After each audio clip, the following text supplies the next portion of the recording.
The Dare by Magpie Fangirl. Harry didn't know how he'd been pulled into this madness, but before he knew it was happening, Zabini had dared him to go on a date with Malfoy. Hermione had accepted on his behalf, and Ron and the rest of the house had taken up the challenge with unprecedented enthusiasm. "You're representing Gryffindor now, mate," Ron had said, while the girls of their year rifled through Harry's trunk, trying to find the right outfit. "Gotta prove you're better than him at dating." Harry tried not to wince as he watched the girls handling his underwear. "I don't see why I need to bother with my clothes and— Ouch! Pravati, I told you a clone doesn't help. It always looks like this." "Maybe a spell?" she offered, but he stopped her with a hand. She shrugged. "Let's hope he likes it that way." "There's nothing to like," Harry protested. "This is a dare. I don't expect him to like anything about it." "Really?" Hermione was perched on the edge of Ron's bed, flicking through the dating advice section of the Cosmopolitan. "Because if he hates it, it means Gryffindor is bad at dating." "Do you want Gryffindor to look bad, Harry? Do you?" Seamus said. Every eye in the room, and there were many, turned to stare at Harry.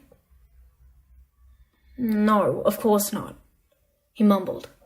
"Maybe try your spell?" he asked Pravati, who grinned and took out her wand. In the end, 2.5 hours after this new kind of torture, Harry waited at the school entrance, his hair marginally tamer, but a lot softer. He was wearing jeans and a plum-coloured jumper that Flora and Bill had gifted him at Christmas. He hadn't worn it before. Too nice for school, he'd always thought. Lavender had insisted, though, and she'd even untucked his shirt tails and let them peek underneath the jumper. "This slightly messy look is sexy. Will make your date want to touch you." Harry had spluttered. I don't want Malfoy to touch me." The thought that there'd be touching made his insides squirm in a peculiar way. Several stern looks had shot at him again. "Do you think Malfoy hasn't thought of everything? He'll make you want to touch him, and then Gryffindor will fail," Ron had said. And that was that. Harry had nodded in a resigned and determined way.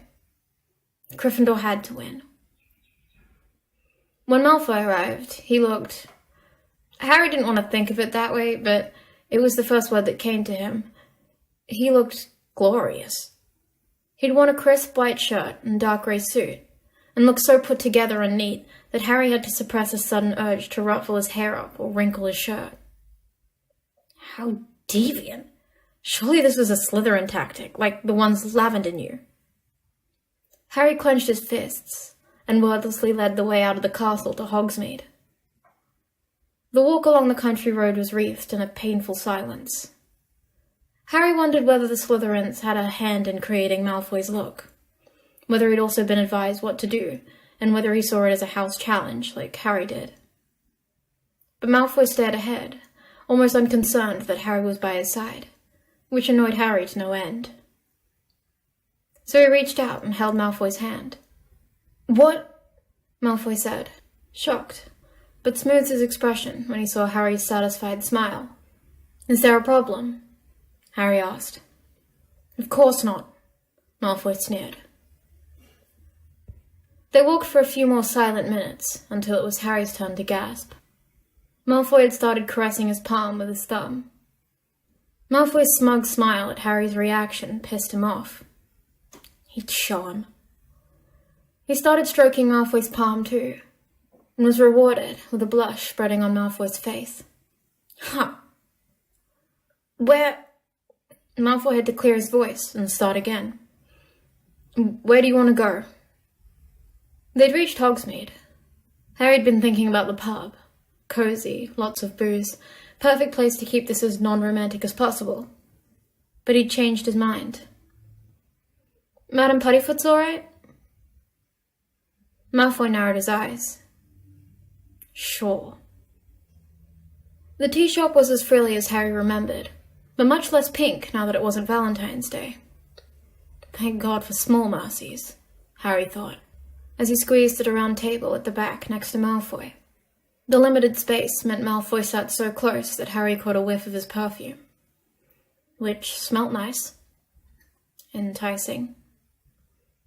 Harry winced internally at his thoughts. How could he find Malfoy's smell attractive in any way? He might not be a bigoted bully anymore, but he was still a Class A git.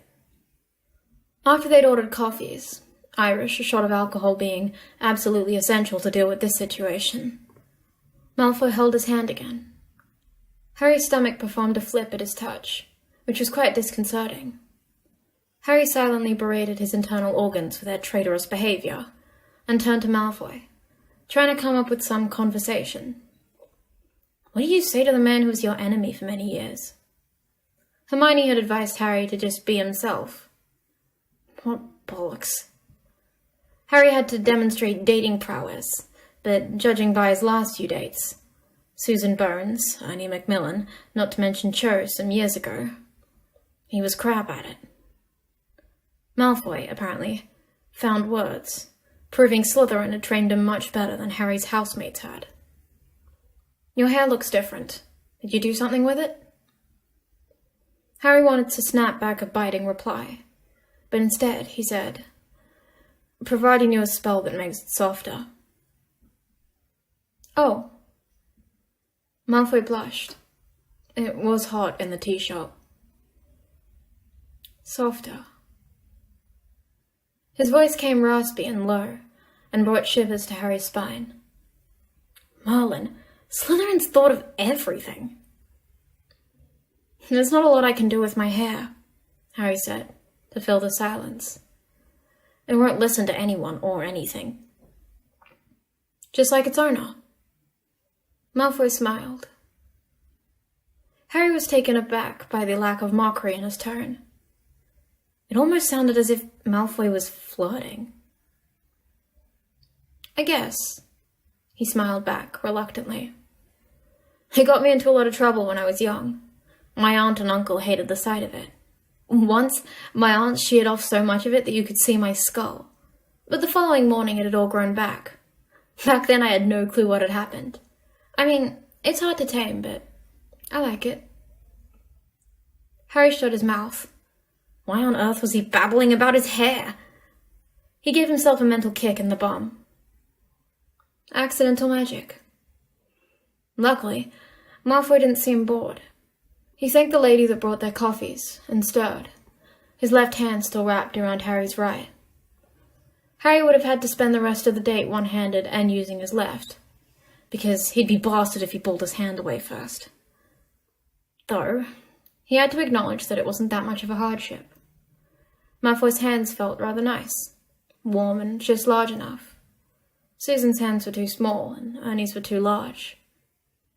He decided he could like Malfoy's appendages, even if he still disliked the person. Malfoy took a sip of his coffee. Once, I made my father's hair turn blue for a week. Don't laugh. He smiled, seemingly pleased with Harry's chuckling. No spell could turn it back until he bought me what I'd been asking for, a toy broomstick. He was proud, though. He didn't even glamour it when he left the house, but praised me for doing such magic at the age of 5. Malfoy trailed off and stared at his half-full cup. A shadow passed his face. The startling desire to chase the clouds away rose in Harry. He put it down to his need to impress his date, that was all. It was all part of the dare. What Quidditch team do you support? The change of subject was rather abrupt, but Harry felt a little flutter when Malfoy gave him a grateful smile. Bristol Buzzards. You? Don't tell me, I know. Chudley Cannons, the underdog, right? Once the conversation got going, Harry could almost forget he was talking to Malfoy and holding his hand. Malfoy shifted, pressing his thigh against Harry's, and heat spread through Harry's body. He was surprised to realize he'd been enjoying himself, and had therefore lost track of his goal to beat Malfoy in the dating game. He couldn't help but be impressed. Malfoy was good at dating. Harry had to step up his game, and the opportunity came when Madame Puddifoot brought over a huge chocolate souffle on the house, while sneaking a glance at Harry's forehead.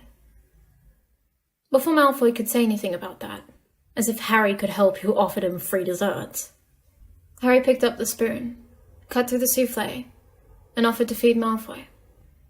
Want a taste? Malfoy's eyebrows reached his forehead. and Harry stifled a triumphant grin. Malfoy swallowed as he stared at the pre-offered spoon. His expression flickered, going from surprised to hesitant. But he leaned in and wrapped his lips around the bite. Harry had never really noticed Malfoy's lips before, but now that he did, he didn't think he'd ever look at anything else. Malfoy kept his eyes on Harry as he ran his tongue over his lower lip to catch any stray chocolate, and Harry sweated, feeling very hot and uncomfortable. The tea shop was boiling. How could people stand it? He picked a drop of the oozing chocolate and kept his eyes on Malfoy as his tongue licked the spoon. Malfoy clenched his hand tighter, almost painfully, and Harry licked the spoon again, pleased with that reaction and wanting to see more of it. He slowly fed Malfoy small bites of the souffle, as small as possible. He wanted this to last. And he realized halfway through the feeding and licking of the spoons that the reason he felt uncomfortable was because he had a magnificent erection. Fuck. Malfoy would win this challenge. Time for drastic measures. Harry let Malfoy's hand go and touched his thigh. Malfoy gazed at him with smoldering eyes. You have some chocolate on your lip, Harry. Harry? Shit! That sent shivers down Harry's spine. He had to pull himself together and make Malfoy lose his cool, the way Harry was losing his. Keeping his voice low, he asked, Where, Draco? And stroked Malfoy's thigh determinedly. Malfoy seemed to have trouble breathing. Face flushed as if he ran a fever, he rasped, Here, pointing somewhere towards Harry's mouth. And then his eyes flashed. Let me. And then, fucking hell. Malfoy leaned in and licked Harry's lips. Harry felt as if someone had electrocuted him. It was crystal clear that Malfoy was amazing at dating. A dating god, really. But Harry couldn't give up now. Before Malfoy pulled away, Harry moved his lips over Malfoy's. He paused, startled, and Harry pressed in and kissed him. It felt brilliant. Nothing like kissing Susan or Ernie. Possibly even better than kissing Ginny. Then Malfoy slid his tongue into Harry's mouth, and Harry's brain short-circuited with the realization, better than Ginny. Better than Ginny.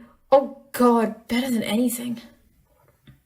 He had no idea why his arms and body moved like that, but one hand wrapped around Malfoy's neck, the other slid from his thigh to his waist, fisting through the material of Malfoy's shirt, giving Harry a thrill at messing up Malfoy's neat appearance like he wanted to, and his chest pressed against Malfoy's. Malfoy ran his hand through Harry's hair, tugging it and making Harry's erection strain against his jeans. This was bliss and torture at the same time. Harry tilted his head and deepened the kiss, wanting it to never stop, and also afraid he'd come in his pants, right inside Madame Puddifoot's tea shop, when Malfoy slid his hands under his untucked shirt, stroking his bare skin. Panting, Harry had to pull away and rasp in his ear. Want to go somewhere more private?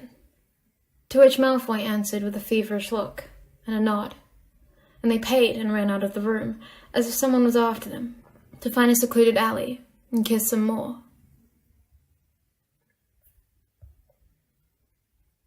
It's been 3.5 hours. Do you think it worked? Hermione asked, sitting by the lake. Of course it worked, Zabini said, lazily throwing pebbles into the water. I know what I'm doing. They're probably snugging each other senseless right now. Ron laid his head on Hermione's lap and stared at the sky. Finally! Someone had to open their bloody eyes.